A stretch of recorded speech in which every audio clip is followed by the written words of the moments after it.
Obstacles are not the obstacles. The obstacle is the mentality that obstacles won't come, that obstacles are bad, and that obstacles are insurmountable. And therefore, the great science of letting go is to let go of these mentalities.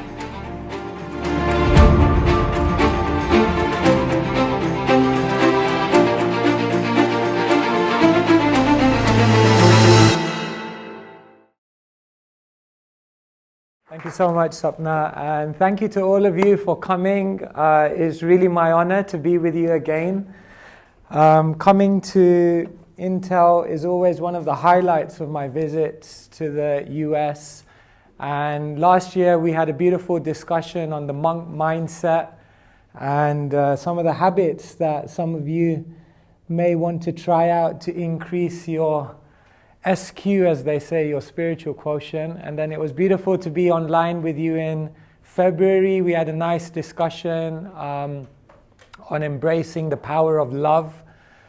And today I thought we could talk a little bit about something that, as Sapna mentioned, is something we're all going through, we're all navigating.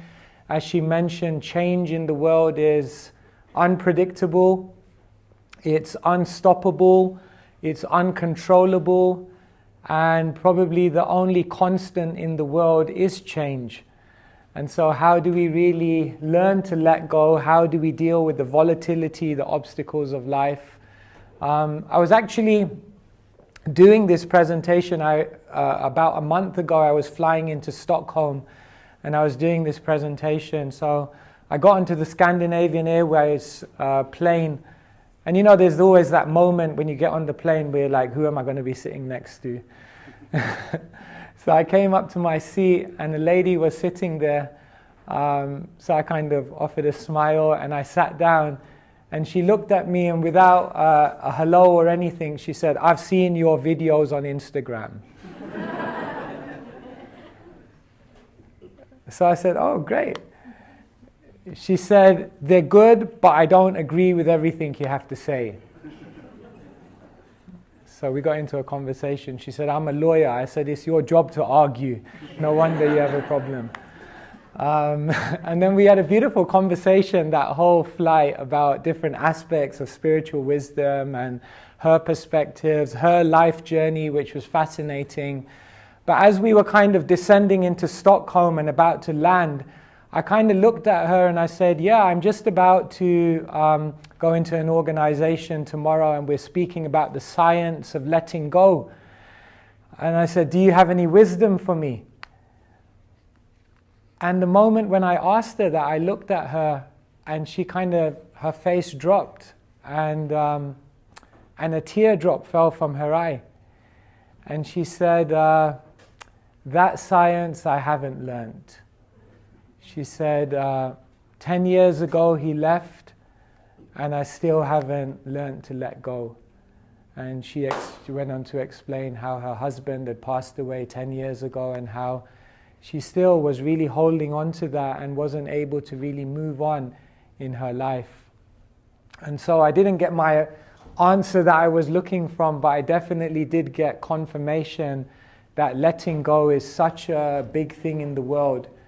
And there's a famous story that many of you may have come across about a king who one day asked all of his subjects for a gift.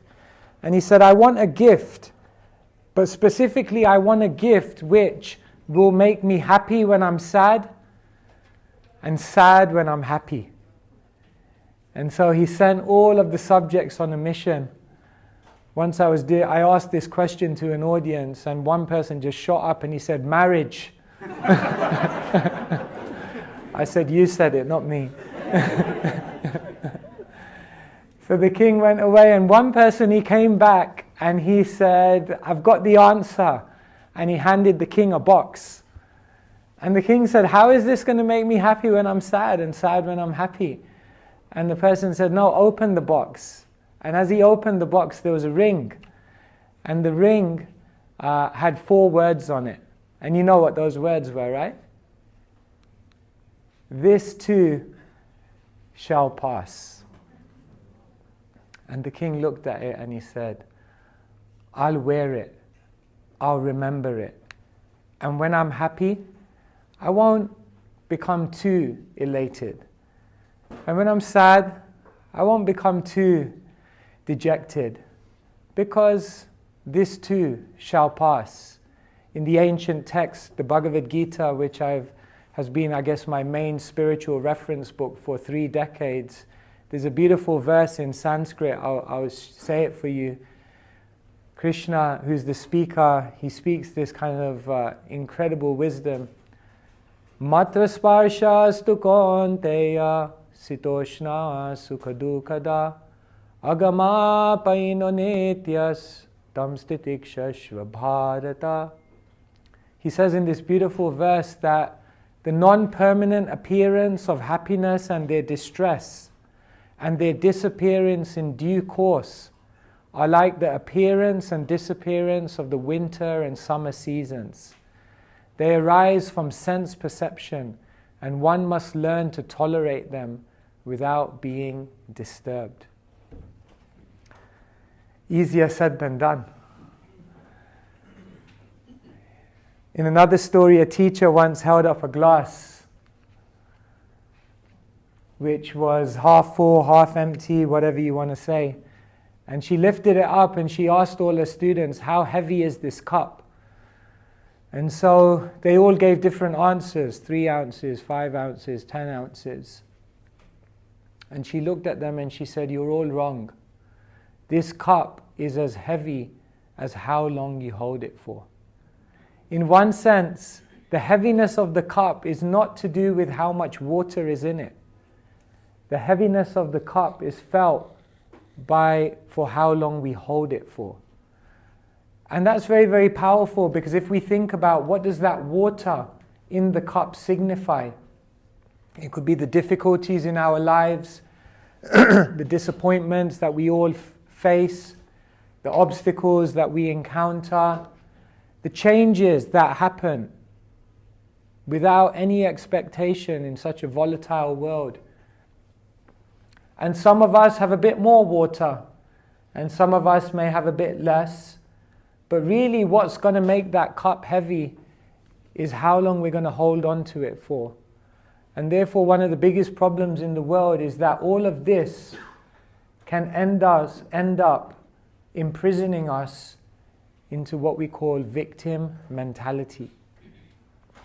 And this is perhaps what is dictating our sense of quality of life more than anything else. If I was to ask you, why is victim mentality so detrimental? Anyone like to share some answers for me? Why do you think feeling oneself to be a victim, feeling oneself to be on the receiving end of something that I didn't deserve, feeling oneself to be kind of imprisoned in a situation which is not what I'd ideally like it to be, why is that kind of mentality so detrimental? Yes? It takes away our agency to change. By feeling ourselves a victim, what we immediately do is we put more emphasis on external situations than our own internal power. We subconsciously say, that is more powerful than me. Thank you. Anything else? Yes. One time I heard a quote, and I like it. It's in the victim mindset, you surrender control. Similar to what you said. Similar, yeah. You surrender control. You submit to this idea that other forces are dictating my future, and we diminish our power to direct the trajectory of our lives. Yeah. Yes? Yeah, focus is more on what happens, not how you move forward. Exactly. Wonderful. Victim mentality makes us a prisoner of the past, where we have the opportunity. Where you are doesn't determine who you are. And therefore we always have the opportunity to move forward, but our vision keeps going back. Wonderful. Yes, one more. It creates negative energy? It creates negative energy, yeah. It creates a kind of, it blocks us from a creative, progressive type of thinking. And so victim mentality is something that I guess all of us feel at some point in our life unjustly treated by the forces of nature. And the interesting thing is that this is where spirituality becomes so powerful, because we can't change things around us, as you all know, but we can change our response, our intuitive reaction to the different things of this world. And spirituality helps us to see external situations, but in a very different way.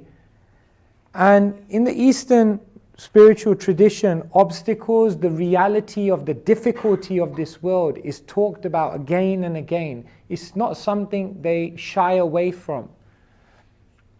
And what is essentially talked about in Eastern spiritual traditions, and actually this is universal, that obstacles in our life are not actually the obstacle. The obstacle is our mentality. And specifically the mentality that, number one, obstacles won't come. Number two, the mentality that obstacles are inherently bad. And number three, the mentality that obstacles are insurmountable. Now, many of us will look at this and say, I don't believe any of these statements. But if we look at our kind of intuitive functioning, it is actually very much this mentality, often. And this is what the problem is, not necessarily the obstacle itself. And this is kind of what I want to share with you a little bit about today as we kind of go through this topic. The first obstacle is the mentality that obstacles won't come in my life. This is something we have to let go of. Can I ask you to stand up if in your life you've lived through a kind of natural disaster, some kind of earthquake, a flood, a volcano. Volcano is a bit intense maybe, but okay? Fine. Yeah, can you stay standing? Can you just stay standing? I just want to kind of see. Can you stand up if you have lost a loved one in the last year? Someone you would consider fairly close to you. A few more. Yeah, if you stay standing. Can you stand up if you have gone through a health crisis or know someone who's gone through a health crisis in the last 2 years?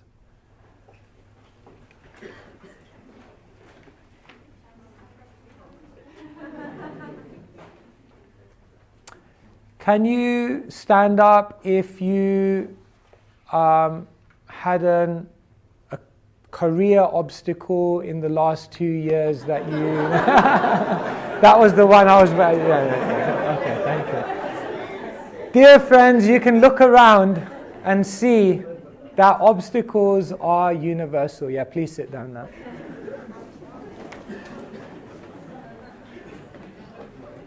Obstacles are universal. If I asked you to put your hand up if you think that obstacles won't come in your life, could you raise your hand now? No. Could I now ask you, can you raise your hand if you're shocked when obstacles come in your life? It's interesting. We know obstacles will come. We know the world is volatile. We know it's constant change. But when it happens, we somehow feel shocked by it, displaced by it. This is a mentality which needs to be adjusted. Anyone know who this is? This is Arthur Ashe, a very, very famous tennis player. And in 1983, he had a blood transfusion. He had a blood transfusion as part of a heart surgery. And what happened in that blood transfusion is accidentally he received infected blood and he contacted AIDS. So in that very year, the very surgery which was supposed to save his life ended up triggering the end of his life. he contacted. He was terminally ill. And thousands of fans wrote in messages of condolences. And one of his fans wrote in a letter and said, "Why did God do this to you?" And his reply was very, very famous. He said, 50 million children in this world desire to play tennis. He said 5 million of them get the opportunity to learn tennis. He said 500,000 of them become professional tennis players. And he said 5,000 of them will reach a Grand Slam. He said 50 of those may reach Wimbledon. And he said 4 of those will reach the semi-finals and 2 will reach the finals. And 1 of them will win. He said, I won. And he said, when I was holding the cup in my hand, I never asked God, why me? So now that I'm in pain, how can I ask God, why me? This is very, very powerful. That we often feel that everything in life is natural except the pain, the difficulty, the obstacle, and that which is challenging. Not realizing that that is also an ingredient of life that is inherently wired into the world. And so, earthquakes are something you never know when will happen, on what scale they'll happen, and where they'll happen. Even if you haven't lived through an earthquake, all of us will live through life quakes. Social science tells us that every single person in their life will go through between 3 and 7 life quakes. And what are life quakes? It could be a relationship change. It could be a natural disaster or some kind of violent external situation one has to encounter. It could be to do with career or finances, something to do with one's physical or mental health. Or a life quake could come in the form of an identity, an existential confusion, an existential crisis almost, a questioning of one's meaning. Friends, all of us will go through between 3 and 7 of these. That is a fact. And therefore, just being prepared, just accepting within our heart deeply that this is a part of life, is the first step to letting go. We have to let go of the idea that obstacles won't come. Now you may look at me and say, that is depressing. I came here today to be uplifted, not to be told that they're coming for you. And that's where the second mentality comes. Because we have an inherent idea that obstacles are bad. This is one of my friends. We lived in the monastery together. His name was Janakinath, and he became a monk when he was 23. And we would go around, and like this, in different forums, we would share spiritual wisdom. And this is him, age 32, giving a TEDx talk. And you can see this TEDx talk today. It's called Overcoming Negativity. And so he was giving this talk in the UK at TEDx, huge audience. And at one point in the talk, he shared with everyone in the audience the greatest gift that he felt he had received in his life. And so everyone was excited to know, what is that gift that you received which really shifted your life in beautiful ways, he said. And then he flashed this up on the screen. This, he said, was the greatest gift I received in my life. And he showed a picture that the doctor had showed him, age 31, of a tumor in his colon. When he was 31, he had no prior health difficulties before this. He was having some stomach pains.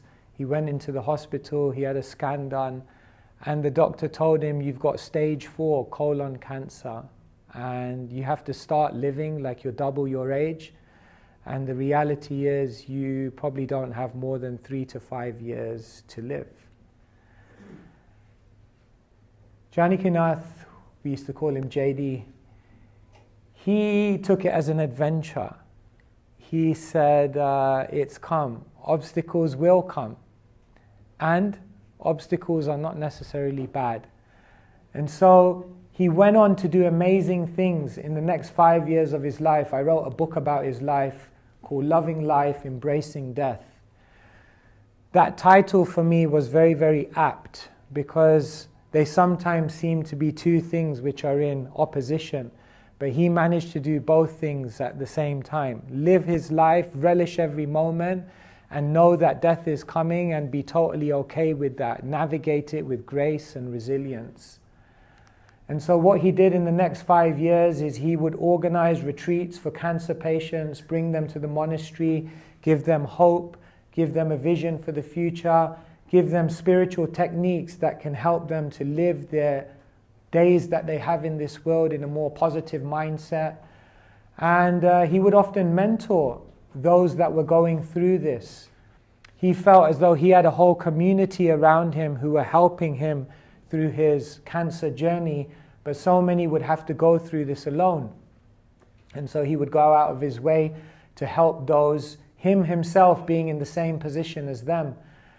This is him taking chemotherapy, and he wanted his whole journey of cancer to be documented, because he wanted to show to the world that when obstacles come, no matter how acute they can be, life will never be the same, but life can still be beautiful. And he wanted to show that to the world. So he would tell the nurses, take pictures of me when I'm in the theater. This is one of the 5 surgeries he had to remove tumors which had spread all over his body. And he did amazing things, and he founded a charity called the Smiling Monk, which helps those who are going through this cancer journey find positivity in their final days. I was speaking to him 2 weeks before he left the world, and he said he left the world when he was 35, and he said, the last 5 years of my life have been the best 5 years of my life. He said, I've had the most fun, I've developed the deepest relationships, I've had the most profound spiritual experiences, and I feel like I've made my greatest contribution to the world. And that is a live example of how change, obstacle, volatility, and all of these things that we encounter mean that life won't be the same, but life can still be beautiful. And so embracing change is something that we can all think about how to do, because every time something changes, what it does is it reveals another opportunity. Sometimes there are greater opportunities on the landscape of our life, but change is very difficult. So what sometimes happens by the will of forces beyond our own power is we're forced into a change. And that force is sometimes a little uncomfortable, but what we realize is that letting go and accepting can help me to discover greater opportunities that lie before me. Oftentimes when things change, when there's a bit of turbulence, when there's difficulty, and when we face obstacles, we may feel like we're losing something, but what we're actually doing is getting the opportunity to build something within us that's much more valuable and that will help us throughout our entire life journey. There's a story of a person who used to train birds to fly in a certain way. And so he was trying to train one bird, and this bird just wouldn't get off the branch. And so he was racking his brains how to get this bird to fly. And so one person came along and he saw this person had a bit of a conundrum. So he said, what's the problem? He said, I can't get this bird to fly. So the trainer said, just give me one day, I'll do it. And so the person went away, this new person came in, and after one day of being with this bird, the other person came back, he saw that bird flying in the sky.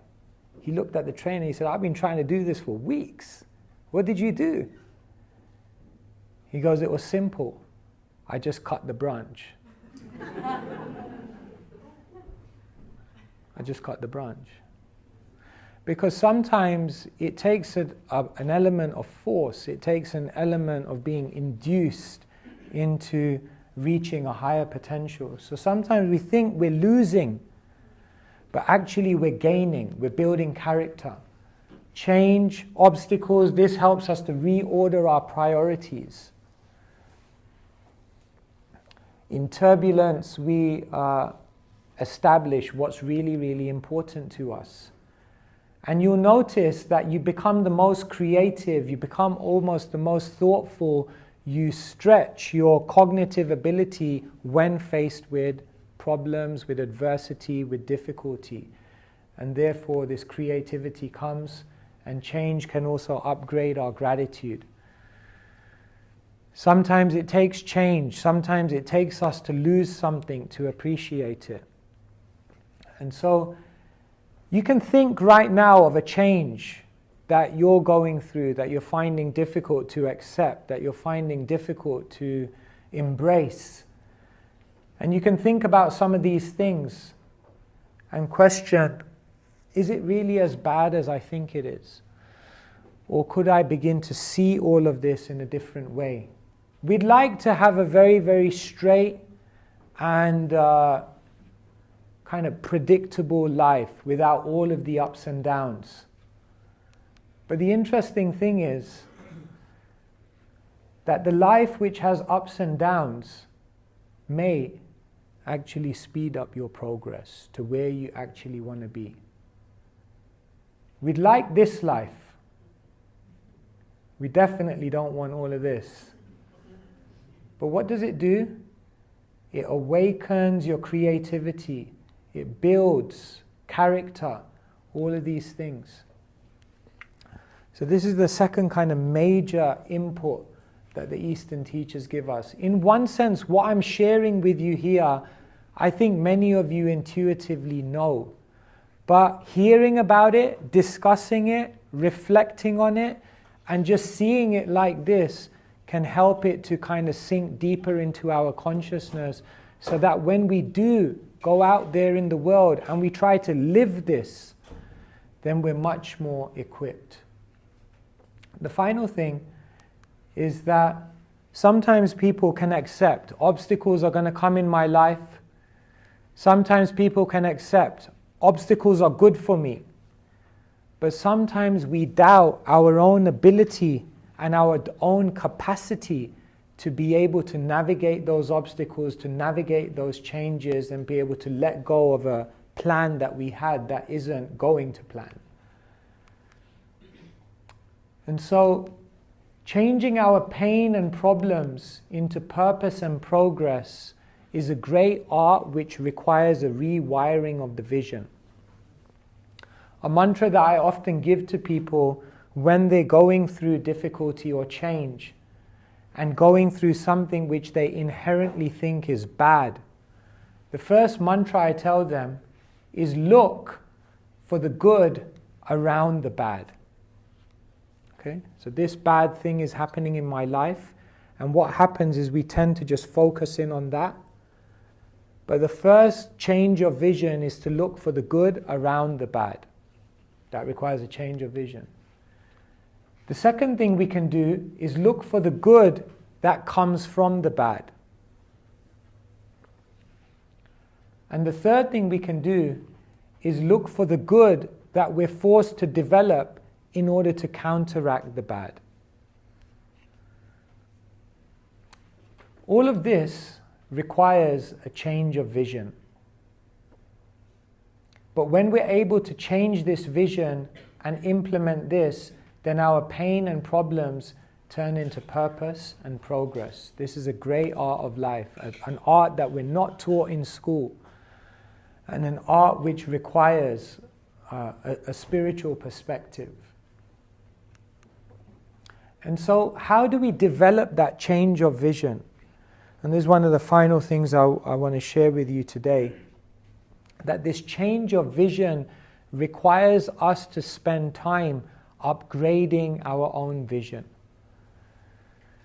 When I became a monk, I think I've shared this with many of you in previous talks, but when I became a monk, I went to India and I met many kind of eminent, kind of spiritual practitioners, yogis, kind of ascetics. And I remember meeting one of them on one of my travels, and I asked him for a tip which would help me in my spiritual journey. And he told me something which I continue to try to apply even today. And he said, every year, disconnect for 1 month. Every month, disconnect for 1 day. And every day, disconnect for 1 hour. And then he looked at me and said, disconnect to connect. And I looked at him and I was like, you should be on TEDx.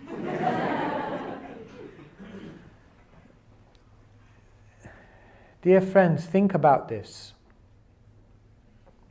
Oftentimes, we need to disconnect from the world so that we can go back into the world and look at it in a different way. You know, like sometimes you have a device which just doesn't work, and you're trying to, bang it this way, bang it that way, sort it out this way. And then sometimes all you need to do is just take the plug out. And just put the plug back in, and it's like all of a sudden it's working again, There's a sense in which in the world today we're just so surrounded by intensity that we leave no space in our life to actually digest what's going on.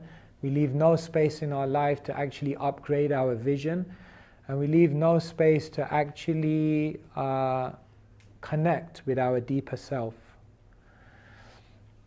According to the ancient science of Ayurveda, which is like an Indian medicinal art, half of your stomach should be filled with solids, a quarter of your stomach should be filled with water, and the other quarter should be filled with sweets. No, I'm only joking.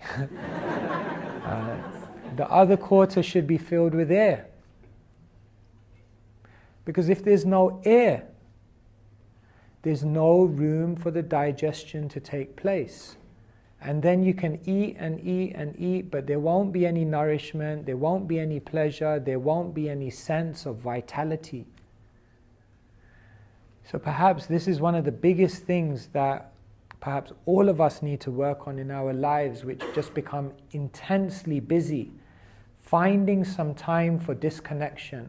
Because when we do this, these sutras, obstacles will come. Obstacles are not necessarily bad, and obstacles can be overcome because it's my vision which will help me to overcome them. And so, finding the right time, the right place, and the right activities to spend in solitude is a beautiful spiritual art. If you factor in a space in your life, particularly if you can do it at the same time and in the same place, they say time carries memory and location carries energy. And so if we do something at the same time, it almost just becomes part of our functioning. And if we do something in the same place, when we enter that dimension or that spirit, that geography, then it just becomes easier to connect with what you're actually trying to do. And so again, many of you have heard me say this before, and I'll continue to remind everyone as I remind myself that we encourage everyone to join the 5 a.m. club. And what we encourage you to do is for 1 hour every day while the sun is rising, before life just takes over and those obstacles start bombarding us, that we spend an hour in solitude. And what do we do in that hour? I often tell people 15, 15, 15, 15. Move, meditate, read, and reflect. This can be incredibly powerful. It's incredibly simple and it's incredibly powerful. When we wake up first thing in the morning, according to the ancient Vedas, then what happens is when the sun is rising and we rise with the sun, because the sun is the source of all energy in the universe, as we rise with the sun, we capitalize on that energy. We double our energy, we triple our productivity, we quadruple our creativity. We just become energized if we start the day with the sun. And oftentimes what they would do in the ancient science of yoga is something called Surya Namaskar, which is salutations to the sun. It's a yogic kind of movement, and what it does is it gets the whole body circulation going. So 15 minutes if you move, when you just get up, and just get the body circulating. And then 15 minutes, now you've energized the physical body, turn the attention within and meditate.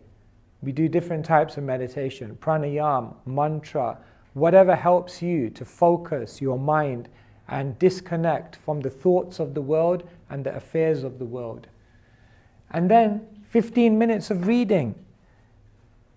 They say small minds discuss people, average minds discuss events, but great minds discuss wisdom. And so 15 minutes every day to access some wisdom book which gives us another lens through which to decode what's going on around us. And then 15 minutes, write a journal.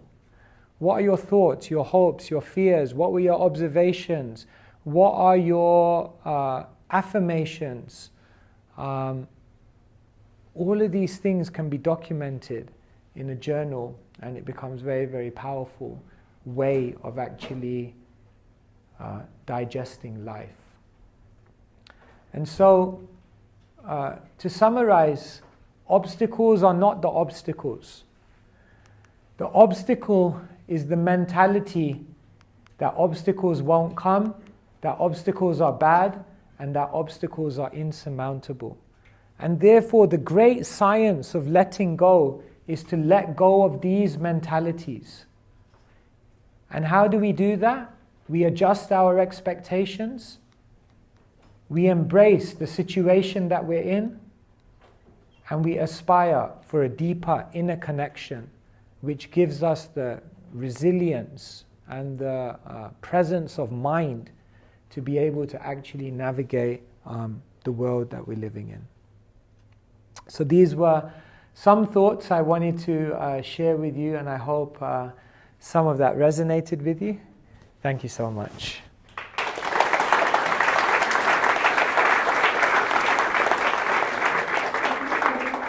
Engaging and insightful thought. So we'll take maybe 15 minutes for question and answer. Yes. Before we do questions and answers, I just want to do one technique with you that we often do when we run sessions like this. It's very simple. I'd just like you to, just for 2 minutes, turn to the person next to you and just share one thing that you're going to take away. A thought that was triggered within you, a point that stood out, an action that you would like to kind of try and implement, just something that kind of registered in your mind just during our discussion. Can I ask you to do that for just 2 minutes, just to kind of let it sink a little deeper? Thank you so much. So I hope there were some takeaways for you, some food for thought. Just to reiterate, I don't think anything that I shared with you aren't things that you've already thought about. But there's like when you eat, then you need to chew again and again. Apparently, I think you need to chew something about 30 times. If you do that, then you'll really digest it. So sometimes it's just really important to think about these things deeply, and hopefully they help us in our journey. So yes, we can open it out. Perhaps you have a comment, a question, a reflection, something that I said that you may want to know more about. Then we have about 10-15 minutes if anyone would like to. Well, first of all, thank you for the wisdom you shared today. Thank you. I had a lot of touches with it.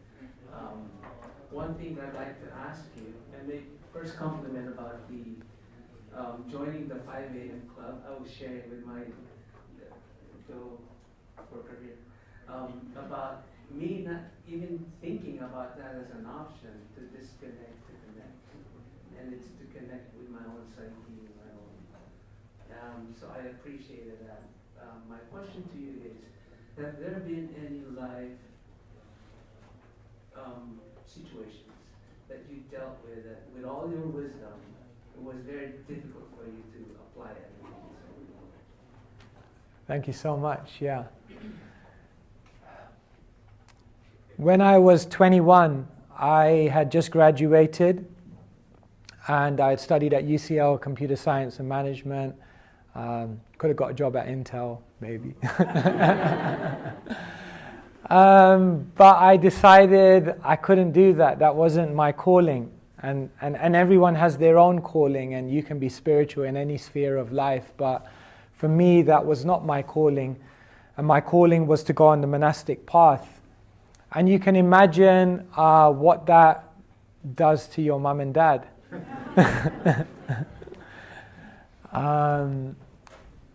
And so it was a real difficult time because I faced great opposition from the people who loved me the most, from the people who had made me who I was, from the people who had made the greatest sacrifices in my life.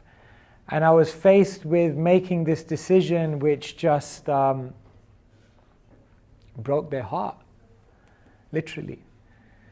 Once my mum, she came to me and she said, "Can't you just be normal?" I said, "Mum, it's too late." So I realized, I actually knew that obstacle would come, but in my mind, I had not fully accepted it. So when it came, it was like, it displaced me. I couldn't see why it was good, although I knew all obstacles are good, and I wasn't quite sure how I was going to get through it. Anyway, as time has gone by, of course, you can see I did follow my path, and I did become a monk, and it did break their heart, at least for some time. I think it's a little repaired now. And now when I look back, sometimes people ask me, what was it that gave you the conviction to live as a lifelong monk? And I tell them, my mum and dad. And they say, "But your mum and dad didn't want you to become a monk." And what I realized was that their opposition was actually a divine arrangement. Because their opposition made me deeply question, why am I doing this? Do I really want to do this? And what happened is, through all of their opposition, I actually deepened my why. And when you deepen your why, you can deal with any how and what. And so I realized that it was actually an arrangement for me to be encountering that obstacle on my monastic journey, because it's what actually cemented me in my monastic conviction. And in that way, in hindsight, I could see, yeah, this obstacle was meant to come, and it was very empowering. So sometimes they say you have to live life going forwards, but sometimes you can only understand it looking backwards. That's why I talked about journaling. That's why I think journaling is so powerful, because it really helps you to join the dots and understand how things actually empower you in different ways that you never expected. So I guess that would be one of the obstacles that was an unwelcome obstacle, but a great gift. Yeah, thank you. I'll echo the sentiment and saying thank you for what you shared. My question is, in going back to this idea of the victim mentality, often that term is weaponized against people by systems or those in power who essentially place the onus on the individual to say, there's nothing that we need to change, you just need to change your mentality about the thing that we're doing, which is wrong and bad.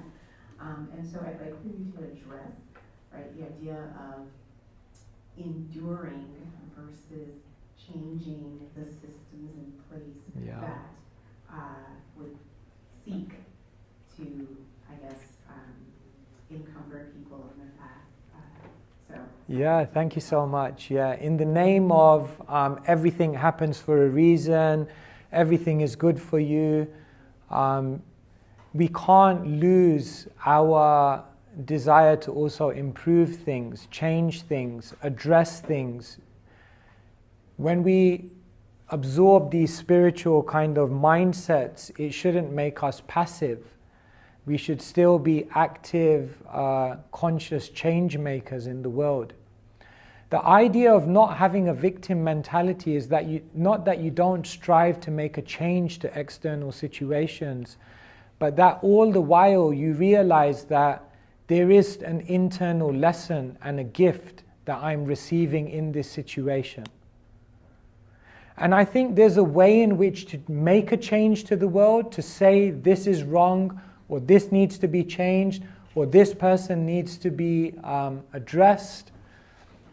And at the same time, take a certain inner responsibility that I'm meant to be going through this for a deeper reason. And when we're able to marry both of those things, then what happens is the external situation doesn't affect your internal poise. And what also happens is your ability to make a change to the world actually increases, because you don't do it from a space of revenge or a space of anger or frustration, but you do it from a space of service and wanting to actually make a contribution with a kind of dispassionate mentality. And that kind of conscious change maker can do amazing things in the world. So on the surface, we act practically, and deep within, we also have an internal responsibility, and I think both things can coexist and nourish each other beautifully. Some thoughts on that. Thank you. Hello. So I have two questions for you. First of all, thank you for this beautiful presentation. One is, if somebody faces all of those like 7 obstacles back to back in 2-3 years, do you think that person can still have faith in to be like that like kind of like, is that a good way of things happening to one person or not? And second question is, I heard if you think positive things will happen, or if you think of a negative, same thing will happen to you in the future. How much do you believe in that? Is this like we really shouldn't think about bad things, and mainly when lots of obstacles happen to you, even though if you want to think positive, but you can't. You're still thinking more negative things that like you're scared of. So thank you. Thank you so much, yeah. So on your first point, that people seem to go through incredible challenges in their lives in quick succession, and how can that in any way benefit them? Can people live through that? Can they survive that? The human spirit is incredible, actually. There's a beautiful book, Man's Search for Meaning, by Viktor Frankl. Some of you may have read it. And he talks about his experiences in the concentration camp, and around him seeing death every single day. And he writes this beautiful line in the book where he says, everything can be taken away from a human, but the last human freedom that nobody can take away is the freedom to be enthusiastic about life. And he says, if everything is lost, but that is not lost, then everything can be recreated. But if someone has everything, but they don't have that hunger, that enthusiasm, they say, the best alarm clock in the world is purpose. And so when someone has that hunger, that enthusiasm, even in the midst of incredible challenge, they can still rise. John the Baptist says, God puts great people through great trials and tribulations so they can do great things in the world. And so sometimes even precious gemstones are created under immense pressure. So, but it requires a habitat. We need friends, we need philosophy, we need other things in our life which give us that strength to navigate it. And if we create that kind of habitat, we're stronger than we think. And on your second point about whether good thinking creates good things and negative thinking creates negative things, you see, in the world we say it's all in the mind. And one way to decode that statement is that the mind creates reality, but the mind also translates reality. Through our thoughts, they lead into actions, which lead into habits, which lead into a character, which form our destiny. And once we've done all of that and created our surroundings, our mental state also translates our surroundings. So the mind is incredibly powerful. And definitely the mind has an effect on what we manifest in our life. According to Eastern theology, the mind is not the only factor which is creating our future. There are other factors in the universe. But definitely our mindset plays a big part. And therefore so much of the biggest problem in the world today is mental health. And so much of Eastern spirituality that I've had the opportunity in my life to interact with, why am I inspired to share it with the world? Because I just feel these are insights which can help people upgrade relationships and purpose and their lifestyle and navigating change in wonderful ways. So yeah, definitely. The mind does have an effect, a huge effect. And we have to learn how to upgrade that mindset. Thank you. I see more hands. I don't know how we're doing for time. Sure. Thank you for some of those reminders. It's a constant battle to remember the right stuff. And I feel that I play different roles through the day. Employee, I'm a spouse, I'm a daughter, I'm a sister, I'm a mother. My ability to let go and face obstacles, I find it's different in each of these roles. And I feel I'm both the strongest and the weakest in my role as a parent. I feel that, especially, I have two children, and the first one just grew on his own, and the second one is making me climb up the walls every day. This kid who loves cauliflower and cabbage, wonderful kid. There are one or two things about him. He won't sleep on time, things like that. But, borderline psychotic struggle with convincing him to, make improvements versus letting go. I'm unable to let go and let him just deal with the consequences of some bad habits. And it doesn't look pretty. So your question, thank you so much for sharing. So how do yeah. I cope with the same concept of facing an obstacle? The logic doesn't seem to apply in the emotional state of being a parent and letting go.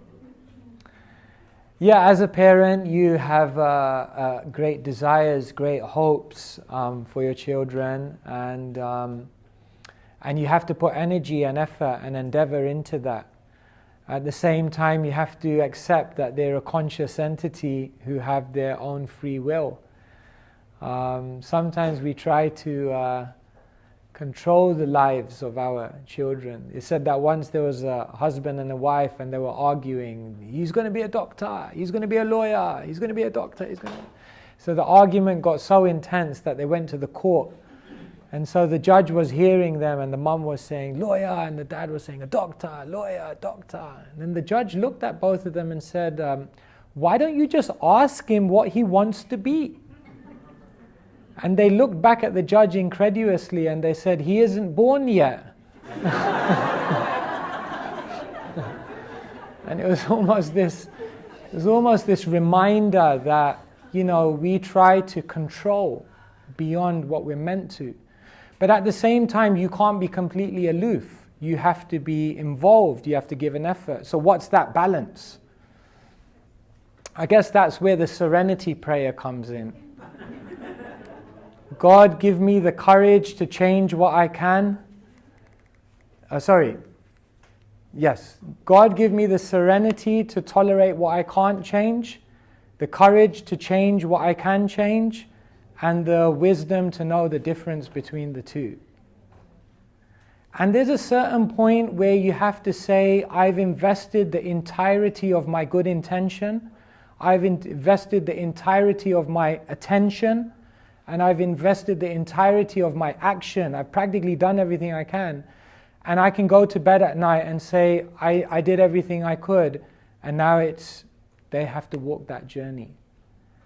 And just being able to let go in that way is very necessary and actually very empowering. In ancient kind of spiritual teachings of parenting, they say in the first stage of a child's life, you should give a lot of love. Just love, unconditional love, no agenda. And then you should give a lot of discipline and good guidance and advice.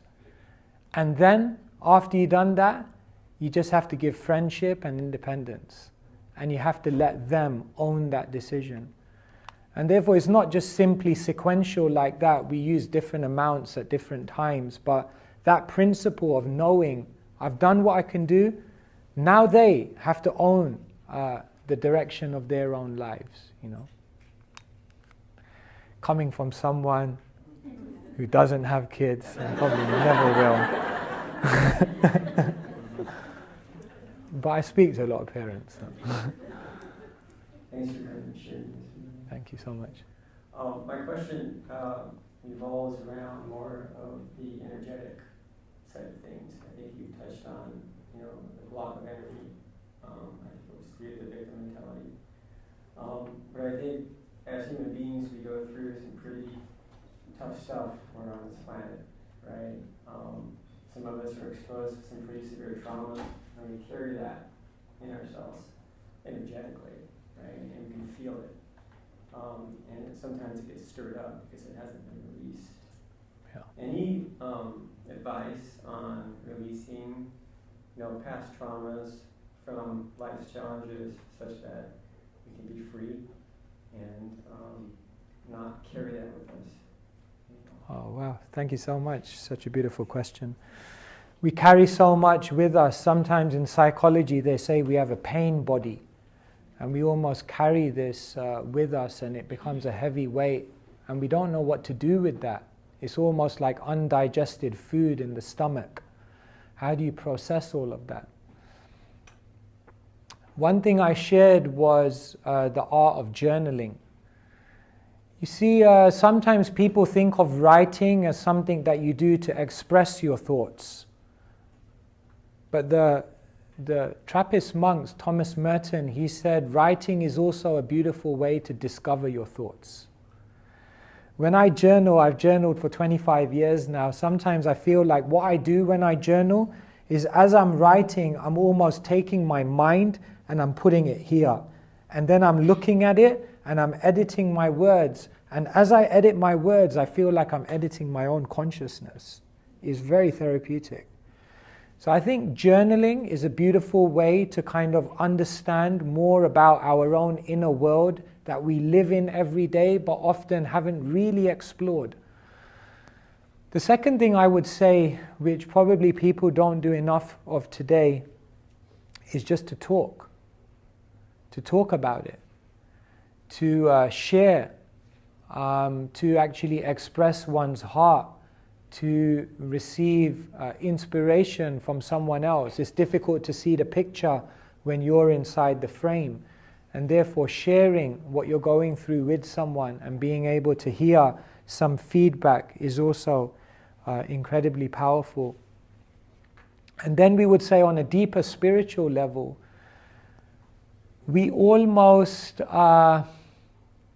you see, if you imagine this is a wall and it's plastered with graffiti. One way that you can try and clean that wall is by rubbing out the graffiti. But the other way you can clean the wall is just by painting over it.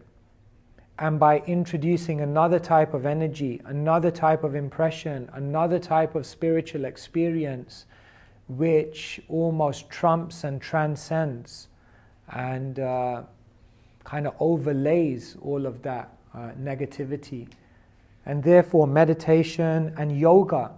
Yoga people think of as something physical, but the actual meaning of the word yoga is to connect with a higher energy, to connect with a higher reality beyond what we're experiencing here. And when we do that and elevate our consciousness in that level, then a lot of these things become cleared out automatically. So I guess those are three immediate things that come to mind, and I'm sure there could be more, but some thoughts. Thank you for sharing. Thank you so much, sir. Can you take one last? Sure. Sorry, due to limited time, we have to restrict. Thank you for sharing. I think it's mostly I want to share something that came to my mind after your sharing. If you could correct me or add Please. to my thoughts.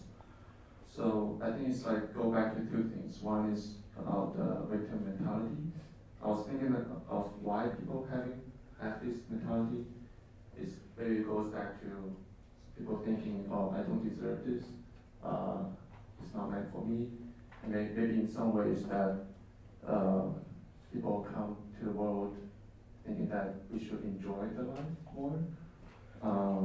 And the other part of like not able to let go because people maybe think that I own this thing, I own maybe this person, I own this subject, I own this car, for example. But both of this can trigger me back to how we are all like born when we came to the world.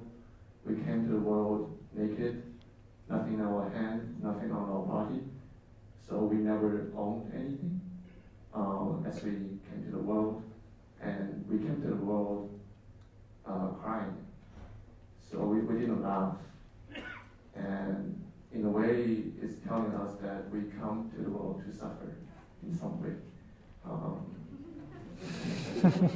So I think it's just like having these two parts, these elements in mind, maybe, I don't know, like help me think back about this victim mentality, the mentality about obstacles and not letting go. Wow, thank you so much. The way this session has evolved is very interesting. Because it's almost like the questions which we begun with were very much about dealing with our immediate situations, and then we kind of moved it to a kind of a question of energy, and now I think you really take it to another level, and maybe this is the cliffhanger which we have to leave this session on, which is why does this world even exist, and why are we here, and why is it wired in this way? The famous Christian writer C.S. Lewis said, "If I find in myself a desire which no experience of this world can fulfill, then I must conclude I was made for another world." So maybe this is also part of why we experience obstacles. Pain, problems are maybe pointing us in another direction to maybe consider whether there are higher dimensional realities that I need to be exploring. Why is it that when we wake up in the morning every day, we just really don't want to experience any of this, but it happens? The Eastern spiritual literatures explain that the world is perfectly imperfect. This world is perfectly imperfect. And the very next question is, why is this world imperfect? What is the purpose of that? And I think that is maybe a question that all of you can ask yourself and write about in your journal tomorrow morning when you join the 5 a.m. club. And that's perhaps the opportunity that we all have to go on that spiritual search and really understand who am I, where am I, and what is my ultimate goal. We are not human beings having a spiritual experience. Perhaps we're spiritual beings having a human experience. And what does it mean to be a spiritual being, and what's the deeper journey we're on? That is a question that maybe all of us can spend more time asking. Thank you very much.